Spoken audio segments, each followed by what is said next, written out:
Service based company join केली आहे, पण जॉईन केल्यापासून बेंचवर ठेवलेलं आहे. ओके, तर सर्व्हिस बेस्ड कंपनीमध्ये हे नॉर्मल आहे, कॉमन आहे की तुम्ही जॉईन केल्यानंतर बेंचवर जाल, त्यानंतर इंटरनल इंटरव्ह्यूज होतील आणि तुम्हाला प्रोजेक्ट असाइन होईल. सर्व्हिस बेस्ड कंपनीमध्ये जर तुम्ही सुरुवातीला बेंचवर असाल तर काही इश्यू नाही, तुम्ही कंपनी जॉईन केलेली आहे, जॉईन झाला, तुम्ही सॅलरी येत आहे, पण त्या सॅलरीवर डिपेंडंट होऊ नका. जसं की 3 महिने झाले, 6 महिने झाले तरी तुम्ही बेंचवरच आहात, प्रोजेक्ट असाइन झालेला नाहीये, तर तुम्हाला काहीतरी करण्याची गरज आहे. म्हणजे इंटरनल इंटरव्ह्यूजमध्ये तुमचं सिलेक्शन होत नसेल तर बाहेर तुम्ही ट्राय करा.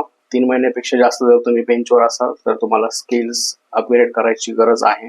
स्किल्स अपग्रेड करा, इंटरनल प्रोजेक्ट मिळवा किंवा बाहेर दुसरं ऑफर लेटर मिळवा.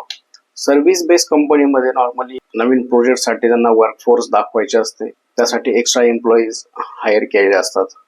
पण इंटरनल इंटरव्ह्यूजमध्ये तुमचं सिलेक्शन झालं पाहिजे, लवकर प्रोजेक्ट असाइन झाला पाहिजे, हे लक्षात घ्या.